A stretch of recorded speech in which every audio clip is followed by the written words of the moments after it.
wear my shoe, headed out at dawn. Here we go again, Texas. I may sound like a broken record, but the truth is records are being broken. That whir you hear in the background is my air conditioner in my studio, and it's 4 in the morning. If you're desperate to fish, don't wait. You should be going there now. It just could get worse before it gets better. Good job. This Texas heat wave matches anything in my recent memory, anglers. While the daytime numbers are nothing to sneeze at, it's the nighttime, the cool down that isn't happening inland in Texas. It just isn't cooling off at night. So we're leaving most all of the freshwater spots out this week, except one South Texas Miracle Lake. I'm telling you, it is a true miracle. And why not?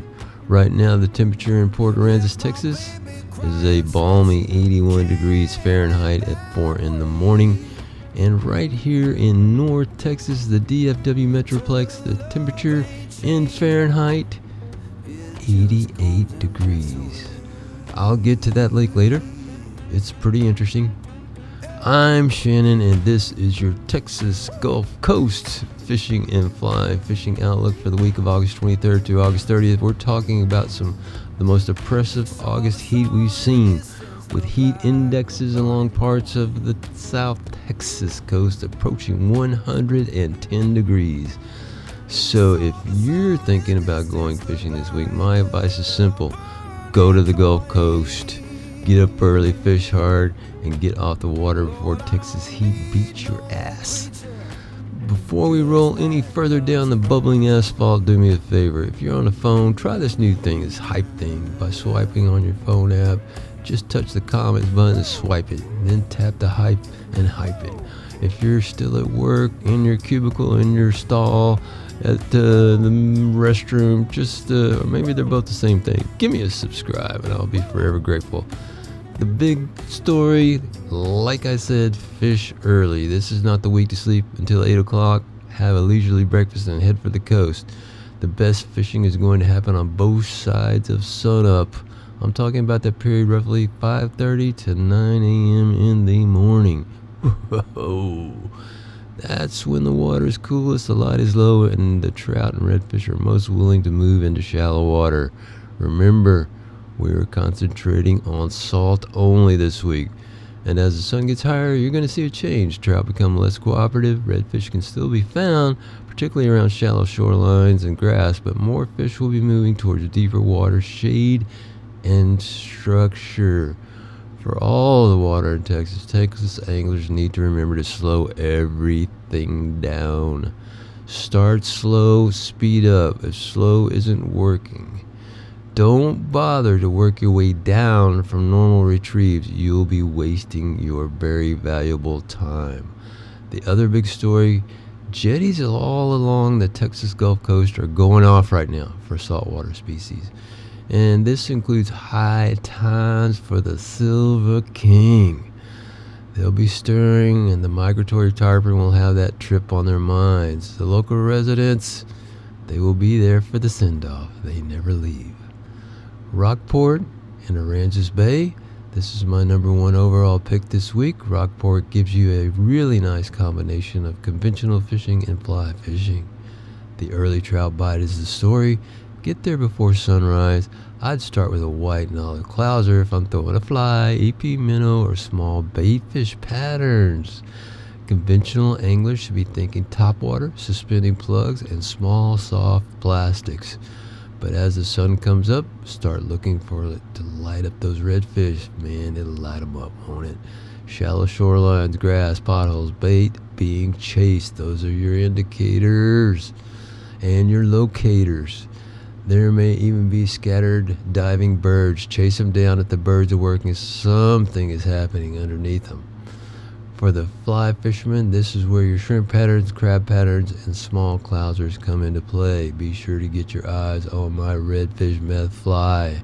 There will be a link to it down in the description. That is a great fly to tie right now and a great time to use it. Upper Laguna Madre, if you're after speckled trout, this is another place I'd put very high on the list. The reports I'm seeing are basically saying get up early. The trout bite could be very good early and then fall off once the heat really gets going. So fish that first couple of hours aggressively.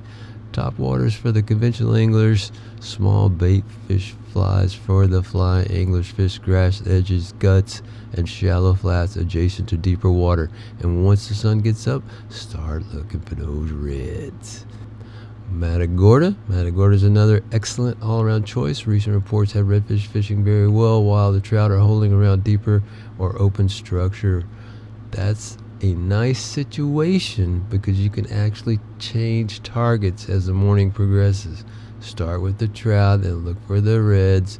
Fly fishermen should carry two basic categories of flies: clousers for trout, EP, bait fish, and small deceivers. For reds, shrimp patterns, quan flies, crab patterns, and spoon flies.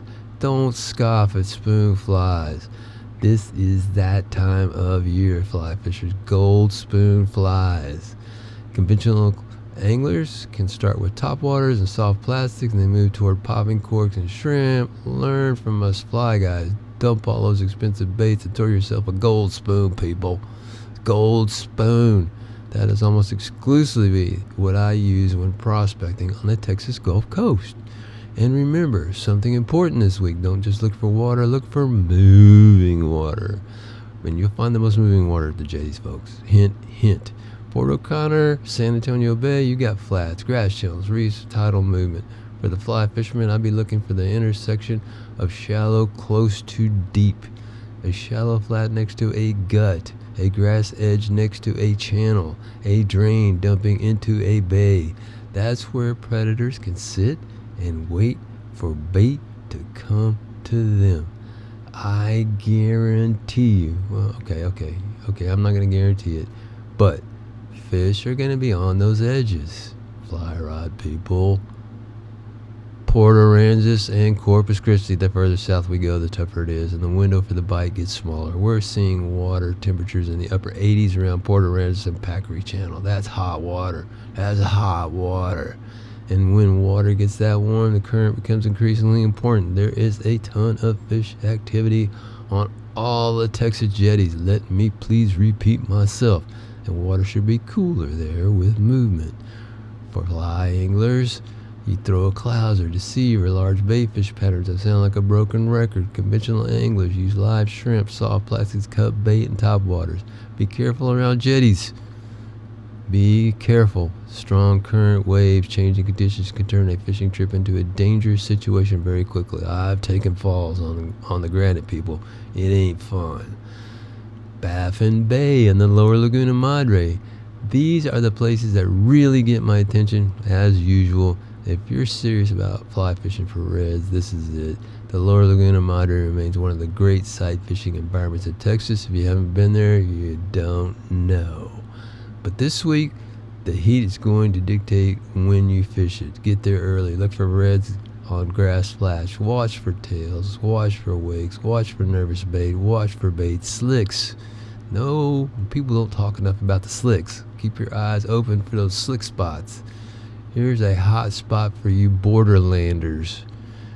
Do not ignore fast tidal movement under the 48 bridge. One word, snook. And make your first cast count. Your fly should include tan shrimp patterns, quan flies, crab patterns, and small clousers. Conventional anglers can use weedless, soft plastic gold spoons at top waters early. I have caught snook in the Brownsville Ship Channel with a purple over black clouser and a mid-heavyweight, size 2, big. And that is a great fly in low light situations in darkness. I've done that. Limit that to the dark times before the sun comes up. But as the heat builds, don't be surprised if those fish stop biting. They're going to go deeper. Lake Corpus Christi. Here is my one exception to my Gulf Coast only rule this week. Lake Corpus Christi. This lake has become one of the most remarkable water stories in Texas, and certainly in the year 2026. It has gone from being almost desperately low, a puddle, really a puddle, I mean like 5% or something, to roughly 91% of conservation pool. Like I said last week, those Corpus Christi officials probably dodged serious charges and prison time when Mother Nature stepped in and saved their asses. That's an enormous transformation, and for anglers it means that fishery has been physically rearranged almost overnight. New shoreline, new flooded cover, new habitat. If I were fishing it, I'd be looking for bass around newly flooded cover, especially where the shallow new habitat meets deeper water. Conventional anglers on Corpus Christi, if you're willing to try, spinnerbaits, chatterbaits, Texas rigs, shallow crankbaits, the top waters early, and the fly guys, I'd bring big flies, game changers, clousers, large, maybe half and half even, large streamers and poppers at first light. This could be very interesting bass fishery to watch as the lake settles down, but remember, these are radically changed conditions and they aren't going to last forever. The lake will be headed right back down the drain because of the city of Corpus PPP when it comes to water for their citizens. The crisis is still in waiting for that city, and if you have lived in Texas, you know the rain always stops. The moon and tides, there's a full moon rising this week. The full moon arrives August 28th. Don't let the moon calendar override what the water is telling you. If you want to concentrate on cosmos, pay more attention to the sun and the solar flares in the coming weeks. Okay, otherwise, fish the tidal movements, an incoming tide, an outgoing tide. The tide is really important because it moves food. And when the bait moves, predators usually know about it. So check the tide stations for the specific bay you're fishing. That's easy information to find. Tropical patterns, there is a very hot water in the Gulf of Mexico now, but as of this podcast, when it hits the airwaves, there are no developments predicted this week. The weather, you know what we're talking about, hot. My top 5 this week, here we go. So here they come. All of them are on the coast. Number 5, Puerto Cana, San Antonio Bay, Matagorda Bay. Number 4, coming in at number 3, the Lower Laguna Madre, my pick for serious side fishing with fly rod. Number 2, the Upper Laguna Madre. And number 1, Rockport and Aransas Bay. I like that. It's a little bit different.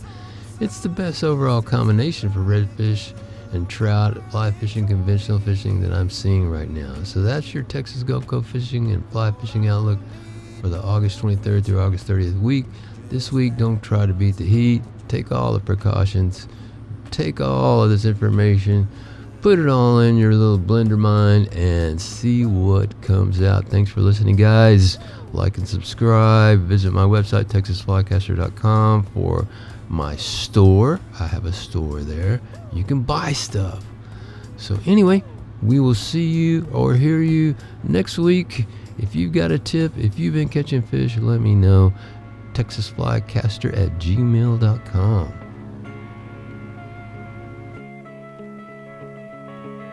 Now I'm rolling through the valley, wind hums through my hair.